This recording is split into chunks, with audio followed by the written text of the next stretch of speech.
பிரியமானவர்களே, இன்றைய வேத பகுதி ஏசாயா 43வது அதிகாரத்துல 4வது வசனத்திலிருந்து வாசிக்கப்போம்.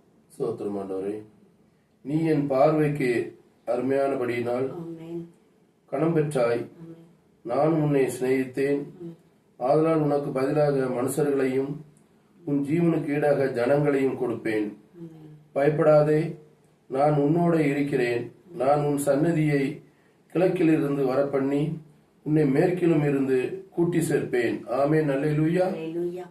ஏன்னா தேவனோட பார்வைக்கு நம்ம கனம் பெற்றிருக்கிறோம். ஆமென். அல்லேலூயா. இந்த வேலையில கூட தேவனோட பார்வைக்கு நம்ம அனைவரும் கனம் பெற்றவர்களாய் இருக்கிறோம். அப்பனா நம்ம என்ன செய்யணும்? தேவன் அருமையான வார்த்தை கொடுத்திருக்கிறார். ஆமென். அல்லேலூயா. நீ பயப்படாதே, நான் உன்னோடு இருக்கிறேன்னு சொல்லுகிறார். ஆமென். அல்லேலூயா. அப்ப தேவனோட அந்த அவரோட முன்னாடி நம்ம கனம் பெற்றிருக்கோம்னா, நம்ம எப்படி அவருக்கு முன்னாடி நம்ம நற்காரியம் செய்திருந்தால் அந்த வார்த்தை நமக்கு வெளிப்படும். ஆமென். அல்லேலூயா. தேவனுக்கு பயமே, அவருக்கு பயப்பட்டாலே அவருக்கு நம்ம அவரோட பிள்ளைகளா மாறி விடுகிறோம். ஆமென். அல்லேலூயா.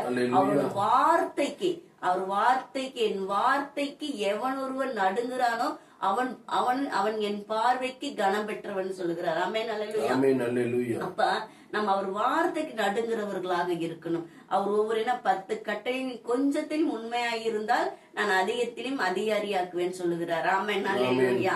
அப்ப நம்ம 10 கட்டளையின் கொஞ்சத்தையும் உண்மையா இருக்கிறோமா, நம்ம உண்மையா நடந்திருக்கிறோமா, நம்மளே இந்த நாள்ல கூட ஆலோசிச்சு பார்க்கணும். அப்படி இருந்தாலும் நம்ம என்ன அறியாமல் தவறு செய்தாலும் என் பார்வைக்கு நீ கனம் பெற்றாய் என்று சொல்லுகிறார். ஆமென். அல்லேலூயா.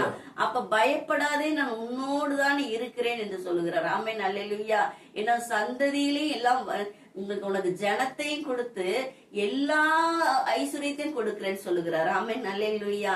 இந்த நாள்ல நம்மளுக்கு ஏதோ ஒரு பயம், ஏதோ ஒரு கலக்கம், நம்ம குடும்பத்தை குறிச்சா, இல்ல வேலையில் ஏதாவது பயப்படுறீங்களா, இல்ல ஏதாவது ஒரு சூழ்நிலை, ஏதோ கடன் பிரச்சனை ஏதாவது பயமா இருக்குதா? அப்ப இந்த நாள்ல தேவன் ஒவ்வொரு சூழ்நிலைகளிலும் நம்ம ஏதாவது சிக்குண்டு போய்கிட்டோமா, இதெல்லாம் தேவையா இல்லாத காரியத்துல எதையாவது மாட்டிக்கிட்டோமா, இல்ல வேற எதையாவது இழந்துட்டோமா, இந்த நாள்ல இதையெல்லாம் நம்ம யோசிச்சு பார்க்கணும். அப்பனா தேவன் என்ன சொல்லுகிறாருன்னா, என் பார்வைக்கு நீ கனம் பெற்றாய் என்று சொல்லுகிறார். ஆமென். அல்லேலூயா. கனம் பெற்றாய், நீ பயப்படாதே, நான் உன்னோடு இருக்கிறேன் சொல்லுகிறார். அப்ப நம்ம ஒவ்வொரு சூழ்நிலையிலயும் நம்ம விழுந்து போயிருவோம், நம்ம ஒரு பயம் வந்துரும். ஐயோ, ஏதோ ஒரு குழியில விழுந்துட்டோமே, இனிமே நம்ம எழும்ப முடியுமா முடியாதா அப்படின்லாம் நீங்க கவலையோடு இருக்கிறீங்களா? இந்த நாள்ல நீங்க தேவனோட கண்களுக்கு என்ன சொல்றேன்னா, உனக்கு பதிலாக மனுஷர்களையும் உன் ஜீவனுக்கு ஈடாக ஜனங்களையும் கொடுப்பேன் என்று சொல்றார். ஆமென். அல்லேலூயா. அப்ப இந்த மாதிரிதான் தேவன் நம்மளுடைய ஒரு ஜீவனுக்கு ஈடாக தருவேன்னு சொல்றாரு. ஆமென். அல்லேலூயா. ஜீவனுக்கு ஈடாக நமக்கு தேவன் ஒவ்வொன்றையும் கொடுத்து பலம் உண்டாக்குவார். ஆமென். அல்லேலூயா. அப்ப நம்ம வேதத்துல கவனமா இருக்கணும், வேதத்துக்கு நடுங்குறவர்களாக இருக்கணும். அப்படி இருக்கும் போதுதான் தேவனுடைய ஒரு வார்த்தை வந்தாலும் நம்ம அசுத்த பண்ணி அதை தள்ளி விடாதபடிக்கு, நம்ம உலக எவ்வளவோ நிகழ்ச்சி நடக்குது, அதை பார்க்க நம்ம ஓடுகிறோம். அப்பனா தேவனோட வார்த்தைக்கு பயந்து அந்த வார்த்தைய காதல கேட்டு இருதயத்துல நிறுத்தும் போது அதுதான் பயம் உண்டாகிறது. ஆமென். அல்லேலூயா. அப்ப தேவனோட கண்களுக்கு நம்ம கனம் பெற்றவர்களாக இருக்கிறோம். ஆமென். அல்லேலூயா. அப்ப தேவனோட வார்த்தைய கேட்டுட்டு அப்படி விட்டுட்டு போகாதபடிக்கு அத நம்ம என்ன பண்ணணுமா, நம்ம இருதயத்துல நிறுத்தி நம்ம அதை போல ஒரு வார்த்தைக்கு நம்ம கீழ்ப்படிந்து நடக்கும் போது கண்டிப்பா தேவன் என்ன செய்வாரா, நம்மோடையே இருப்பாராம். ஆமென். அல்லேலூயா. ஏன்னா விதைக்கிறவன் கூட மத்தேயு எழுதியிருக்கிறது போல எல்லாம், ஏன்னா 30%, 40%, 50% இந்த மாதிரி எல்லாம் சொல்லிட்டு போவாங்க. 60%, 100% சொல்லி. அப்ப நல்ல மண்ணுல போய் அந்த விதைக்கும் போதுதான் என்ன ஆகுது, அதுல 100% அந்த பலனை கொடுக்குது. ஆமென். அல்லேலூயா. ஏன்னா கல்பாறையில போட்டா அது என்ன ஆயிருது, அது முளைச்சு வரும்போது வாடி போயிருது. அது மாதிரிதான் அது சில இதுல முள்செடியில போட்ட விதை என்ன ஆயிடுச்சு, செடி வரும்போதே நெருக்கி அது வர முடியாம போயிடுது. ஆமா. பாதையில போட்ட விதையில என்ன காக்கா குறி கொத்திட்டு போயிரு. அது மாதிரிதான் நம்ம கேட்டுட்டு ஒருத்தவங்க கேட்டு ஒரு நாள் அப்படியே வச்சுட்டு வருவாங்க. சார் சபைக்கு போனாலே கேட்பாங்க, வெளியில வந்தோன்னு மறந்துடுவாங்க.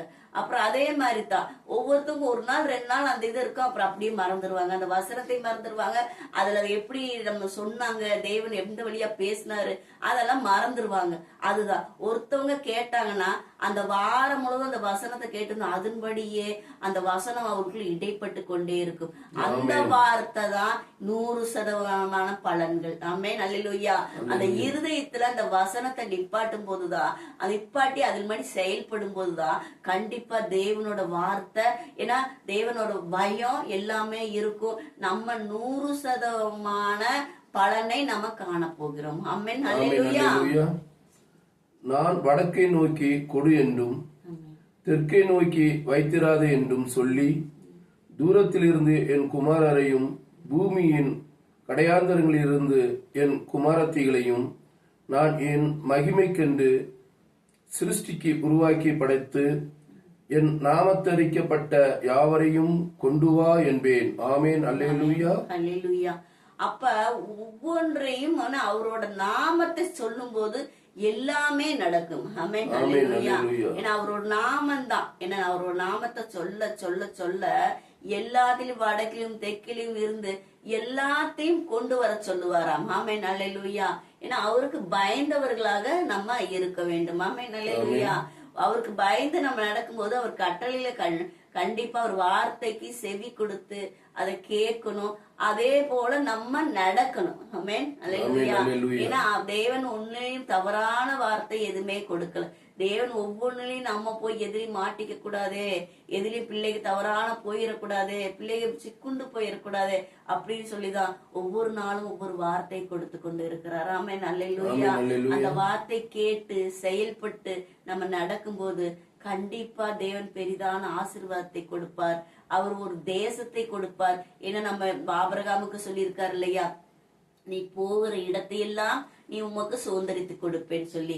ஏன்னா வடக்கையும் தெற்கையும் மேற்கையும் கிழக்கையும் நீ எங்க போனாலும் சரி, நீ எவ்வளவு தூரம் நடக்கிறியோ அவ்வளோ தூரம் உனக்கு சொந்தமாக்குவேன்னு சொல்லி. ஆமென், அல்லேலூயா. நீ சுதந்திரித்து கொடுப்பேன்னு சொல்லி இருக்கிறார். அப்ப இந்த வசனத்தை எல்லாம் நம்ம கூட ஒரு இடத்துக்கு போகும்போது, ஆண்டவரே இந்த தேசத்தை எனக்கு இங்க வாழ்றதுக்கு எனக்கு ஒரு வழி செய்யுங்கன்னு சொல்லும் போது கூட அந்த தேசத்துல நம்மளுக்கு ஒரு ஆயத்தப்படுத்துவார். ஆமென், அல்லேலூயா. நம்ம எதுவுமே நம்ம கேட்கணும், விசுவாசத்தோட கேட்கும் போது கண்டிப்பா நமக்கு ஒரு வீடு வாசல் இல்லையா, நமக்கு ஒரு எதுல குறைவா இருக்கிறோம், இதுக்கெல்லாம் அந்த தேவன்ட்டு அந்த வார்த்தை வைத்து, அன்றுவரே ஆபிரகாமுக்கு சொன்னீரே இது போல எங்களுக்கும் தாருங்க அப்படின்னு சொல்லி நம்ம விசுவாசத்தோட கேட்கும்போது கண்டிப்பா தேவன் அப்படியே செய்வார். என கேளுங்கள் கொடுக்கப்படும், என தேடுங்கள் கண்டடைவீர்கள் என்று சொல்லிக் கொண்டிருக்கிறார். ஆமென். இந்த வார்த்தையெல்லாம் பிடித்து கொள்ள வேண்டும். தட்டுங்கள் திறக்கப்படும். நம்ம போய் தட்டணும். எல்லாமே நம்ம கையில தான் இருக்குது. நம்ம கையில இருக்கிற பொக்கிஷத்துல என்ன எல்லாமே கொடுத்திருக்காரு. நம்ம எடுக்கிறதுக்கு தான் மாட்டேங்கிறோம். நம்ம எடுக்கணும், தேடணும். ஏன்னா நம்ம ஒவ்வொரு நாளும் ஒரு சோதனை வரும்போது மனுஷரை தேடிக்கொண்டே போய் நம்ம சிக்குண்டு போயிடும், நம்ம வேதனைப்படுறோம். சரியா? அதனால ஒவ்வொரு நாளும் தேவனோட சமூகத்துல உட்கார்ந்து நம்ம கேட்கும்போது கண்டிப்பா ஒவ்வொரு பிரச்சனையும் அப்படியே கண்ணு மூடி திறக்கிறதுக்குள்ள எல்லாமே மாறி போயிடும். அல்லேலூயா.